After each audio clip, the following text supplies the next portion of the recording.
It was kind of an off-the-cuff video, so I figured, I can start out with doing a couple of little vloggy sort of things, I guess, real quick.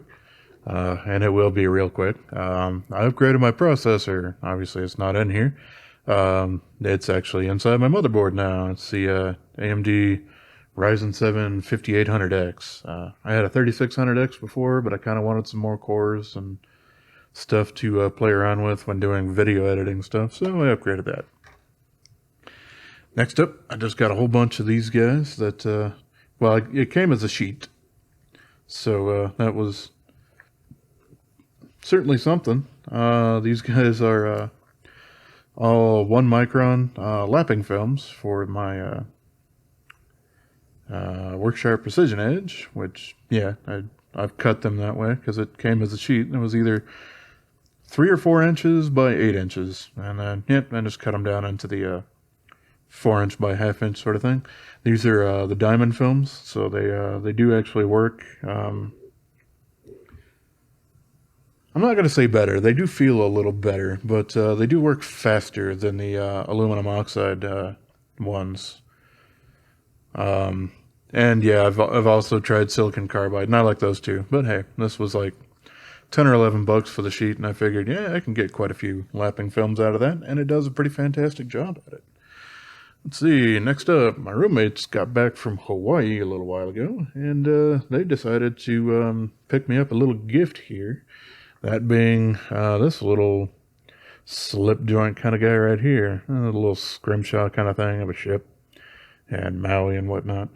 And yeah, I was like, oh, that's kind of interesting. And I noticed the little jaggy underneath of a finger pole. And man, the finger, or the action on this thing is super crazy. And then I looked at it and went, oh, okay, it's a Rough Rider. Gotcha. And it's nothing special. It's just, their 440 sort of stuff. And it's, reasonably sharp. It's a little tchotchke sort of thing, but it was a nice gesture. So, yeah. All right.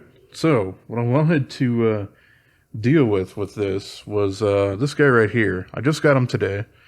I don't remember the number on it. It's either the this is a TwoSun. It's either the TS292 or 293. I think it's the 292 because the 293 is probably still on the way, but I haven't checked. I don't know. I have quite a few more that will be showing up either tomorrow or Saturday. All of them should have. But, well, I tried it in the first attempt of this video and messed some things up, and unfortunately, but this thing, even though it's a Framelock, came with a really, really weak detent, and frustratingly so. Like, one that the action was fine enough on it, but you had to actually flick your wrist to be able to get it to deploy. And yeah, so I kind of wanted to go over a little bit of what I did there. Essentially, the first thing that I always want to do is kind of look at the knife there. Now, this one's pretty far forward. As you can see, it kind of juts up into where the pivot collar area is. But you usually want to make sure that that you can't really see the ball bearing, because that's supposed to be fitting inside the knife.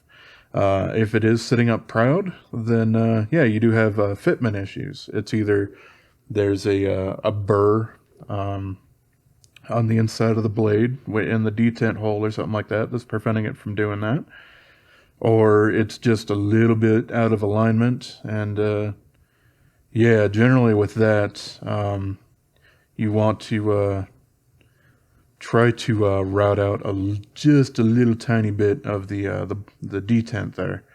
I can kind of show that in a second here. Suck it up. I've noticed that this one is flush, so that's not the problem. So the problem mostly was sideward pressure. Essentially, this wasn't bent quite far enough over to provide ample pressure forcing against the blade, so it was just kind of lazily, but worse than that, obviously, because like I said, I fixed it. So yeah, I can pop this guy open. This is a Raihi design. It's kind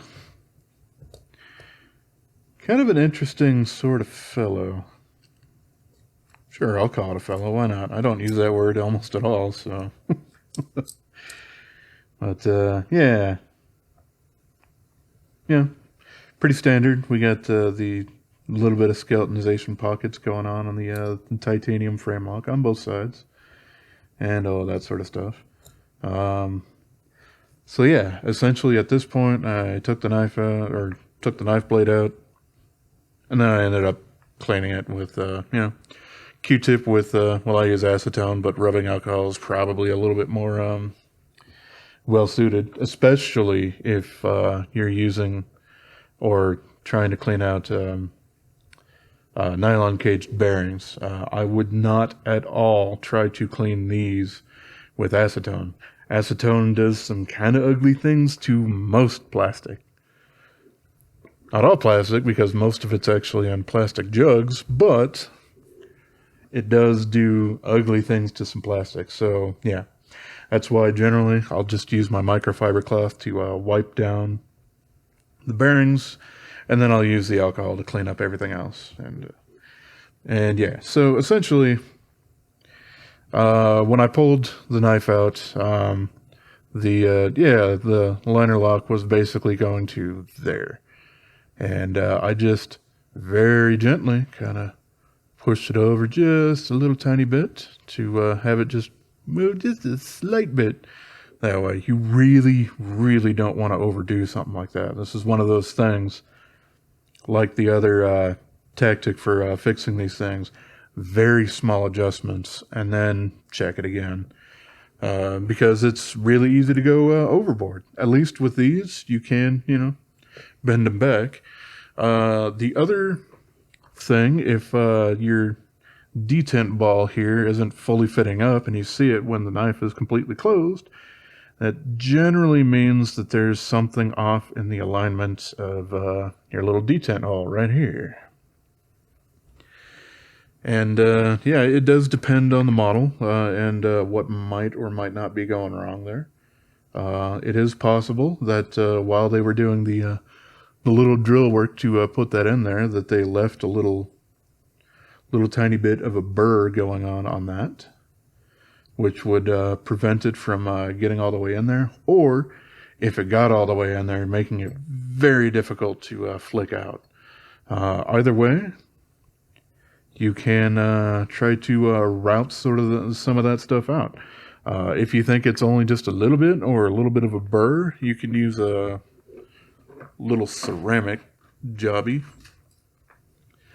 Probably one of the easiest and smallest and cheapest sort of things is, like this little Lansky pocket crock sticks, because it's easy enough to pull this out. And hey, we got some ceramic rods that will actually fit in there, and then you can actually set that in there and kind of twist it as you're moving it around or whatnot to try to grind any of that stuff off really quick.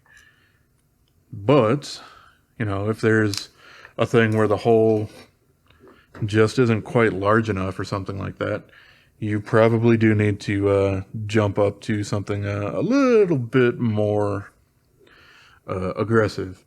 And what I ended up settling on was this. I mean, it's attached to my Dremel, but this is what I'm talking about here. It's a little tiny diamond routing bit that fits into the hole, but it will slightly widen it out a little bit. So yeah, you would start that. I'm not going to do it because obviously this one's fun, but you would start it and then bring it down in there. But only for about 1, maybe 2 seconds at a time, with not very much pressure on there. You're not trying to re-drill the hole. You're just trying to slightly widen out the edges, if you will. And yeah, that's generally the way that you would end up fixing something like that.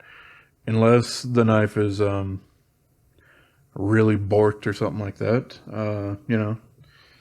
and that by that I mean like either the liner or something like that could be bent or warped or something like that. Maybe you ran over it with your truck, or something crazy like having it go pretty quickly between hot and cold. Something like that can cause the metal to warp a little bit, and those are a little bit more difficult to try to work out. I don't have the magic solution to it, unfortunately, but for the smaller sort of things here, then yeah. But yes, I have now fixed that. This guy is interesting in that this backspacer is just the worst to try to deal with when you're putting the knife back together, because the post here in the end, well, it doesn't rattle around all that much, but it's very loose in there, which means as soon as you touch it, it just falls right out. And along with that, the lock bar swings forward, and that can bite the edge of your blade that you're trying to put back in there. So yeah, that was a little frustrating. Put a little on the bearing race, put the bearing on there, and then rotate that around to have the bearings take what they want. I will slap the blade back in there, and just put a little tiny bit of oil there, and do kind of the same thing there. Then make sure that the D-shaped pivot is actually facing a little bit kind of where it should be. And then, yeah, I used to, just drop some oil into the detent hole, but I've kind of refrained from doing that, at least recently, due to I've actually had the problem of oil being in there, and a bearing coming over to go completely into it and just kind of floating on top because, there's pressure and whatnot built up in there from the oil that was already there that it didn't want to displace or anything. So lately I've just been doing the oiling on the ramp itself, essentially. And then when I actually go to close the knife, it will bring everything in exactly where I want it.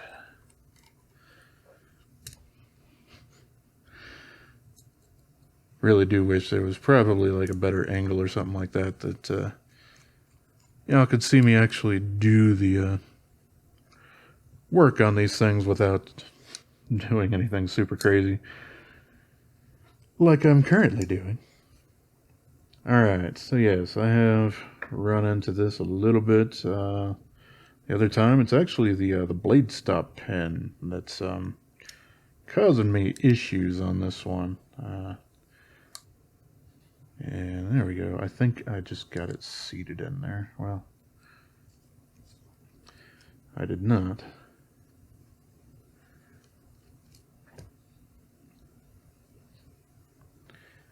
Yeah, this one's just a little bit more ornery than a lot of other TwoSuns for reassembly.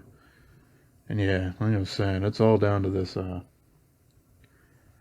top pin. Oh, I don't really want to take it apart again, but alright, here we go.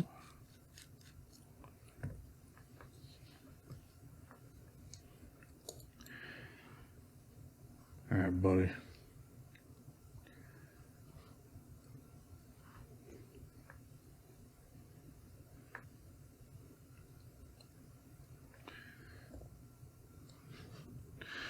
Wow. That D-shaped pivot was facing absolutely nowhere where it should have been. So there was, part of my problem. Most of my problem. All of my problem. I don't know. It's quite early in the morning. I've been, my buddy's main function is to go into biphasic sleep. And if you're not familiar with that, I don't blame you. It's essentially when you sleep twice a day instead of just once. And unfortunately, for me, it's usually the daytime that it decides that I want to sleep. Which is frustrating when, you have a job that you work, well, not 9 to 5, but, 9 to 4 or somewhere right around in there.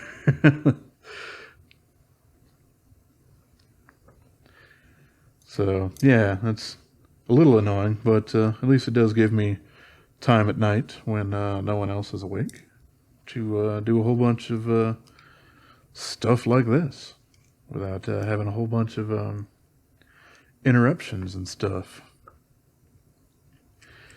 The downside to that is that, I kind of have the problem of not really seeing the sun all that much. When I do force myself to get up because I'm doing work, I'm doing that work. But I'm not doing that work out on the porch or anything like that. And then after work, I crash until, midnight, 1 o'clock. Wake up, do my thing until 5 or 6 in the morning. And, repeat. It's kind of a pain in the butt.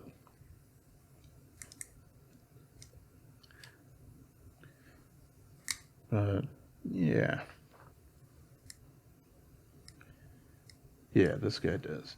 I have noticed quite a few models from TwoSun recently aren't using their detent or their reverse detent ramp. That's fine. It's definitely by choice. Most of Jelly Jerry's designs, he's kind of opted out of using that, and there's been a couple from that morning recently, but for the most part, they all have it because it's just kind of nice. But some people do like having that hard stop, so you can easily stop there and then force the knife closed rather quickly. That's a personal preference thing, but this guy's interesting. I will take a little bit of a look at it here. It's it's kind of funny. Like if I hold it like this, which actually has the handle pointing up a bit, then it looks like a Wharncliffe blade, or reverse Tonto, same sort of freaking idea, whatever. But because this is the handle kind of in its straight form, and the blade's kind of going up, it does a little bit of that. But with the trailing point out there of the Wharncliffe, it's a little bit more of a like an elongated kiridashi kind of Japanese utility knife sort of thing. I mean, generally those are only like 1.5 inches or 2 inches, and they point up quite a bit more. But this is just kind of an exaggerated version of that. At least that's kind of the way that I look at it. Just because that point isn't straight out, it's up a little bit, so it does still take a little bit of extra angle if you're really trying to use that tip for doing some scoring cuts and whatnot. But with the handle actually pointing out instead of instead of straight, pointing out that way, and you have a little bit more hand room for doing that sort of stuff. But this guy did actually come with just a little touch of a smile on, it was on one side. I believe it was this side here. I've sharpened it up and added just a touch of one here at the very, very end. Not necessarily on purpose, but that plunge grind is a little gradual on there. And that they do have a sharpening choil there, but they just miss it by... I wouldn't even say millimeters, but I don't really know the one right below it because my mind immediately goes to nanometers, and that is definitely not it. But I mean, the action on this thing was pretty darn good out of the box. But yeah, the detent was just not quite up to snuff. The one thing that I did actually find interesting here is that the steel insert actually does point out just a little bit above the blade. You can actually feel that being a little pointy right up there at the top. That is certainly something that I could grind down if it actually bothered me, and it wouldn't hurt any of the functionality because it's not actually going to affect where the detent is on there. So I possibly might think about doing that at some point. But yeah, it's got the thumb ramp sort of action kind of going on there. And, a really large kind of lanyard hole sort of thing going on there. I will say, from my experience so far, for a Raihi or Rai design, I think it's Raihi, but my roommate looked at it and immediately pronounced it Rai, so I don't know, it might be. I couldn't really tell you. But this is a rather reserved kind of design from them. A lot of them that I've seen and that I have, they're a little more outlandish, a lot more milling for the sake of aesthetics rather than for, function or anything like that. Crazy futuristic sci-fi sort of stuff. Their flashlight, for an example. Like outside of maybe some of the knurling, none of that's really necessary, but it's there, and it's kind of part of their design aesthetic. So yeah, like I was saying, this one's a little more reserved in design, but seems pretty comfortable. The handle for me is actually feels a little short, and it's mostly because of the upsweep there at the end, which puts my pinky above the rest of my fingers rather than at the rest of my fingers, which kind of changes a little bit more of how the power kind of gets distributed in my hands. I usually like when I have a full 4-finger knife sort of thing to have my pinky be at least in line with the rest of them, if not, a little bit further out like a beak or something like that, because that gives me more downward force just basically from doing the whole grip on it and everything. But I think that's more or less personal preference on there. But otherwise, I like it. I did notice it's stonewashed, but only around the outside edges. So that tells me that basically they had the blade stock, they had it stonewashed, and then they ended up doing all the grinds on there, which makes it, by default, it will be a satin finish, which, this pretty much is. Complete with fingernail or finger oils and whatnot. But this thing was a giant pain in the ass to sharpen. Actually, I don't know why, but the 14C28N on this one was just difficult to deal with.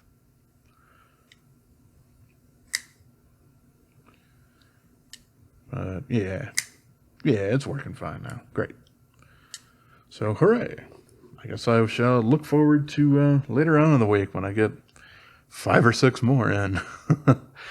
Alrighty, well, this ended up, as always, taking a lot longer than I thought it was going to. But it was mainly kind of demonstrating one of the 2 ways to try to fix the detent kind of pressure on a knife. It was interesting because I haven't actually run into this on a Framelock before, but hey, it was even easier than a liner lock, so there's that. But like I was saying, just don't overdo it when you do any of those things, because especially with changing the lock bar tension by bending it, it can actually put, for one, a lot more force on there, so it would feel a lot like you're clamping down on the frame while you're trying to deploy it. It will feel pretty similar to that. But also, when it does actually fly out, so much pressure is basically like you squeezing the lock bar way too far over, which can, create a lock stick because it's not supposed to actually get that far or anything like that, and it doesn't quite have the grind for it, or some other ugly stuff. So, little does a lot. And it's kind of a pain in the butt, but it's It's all kind of feel, which is, I guess, how, most of them are done in the factories as they're put together, sort of thing. So, all right. I'm done talking at you. I appreciate y'all for watching, and I hope you have yourself a wonderful rest of your day, yo.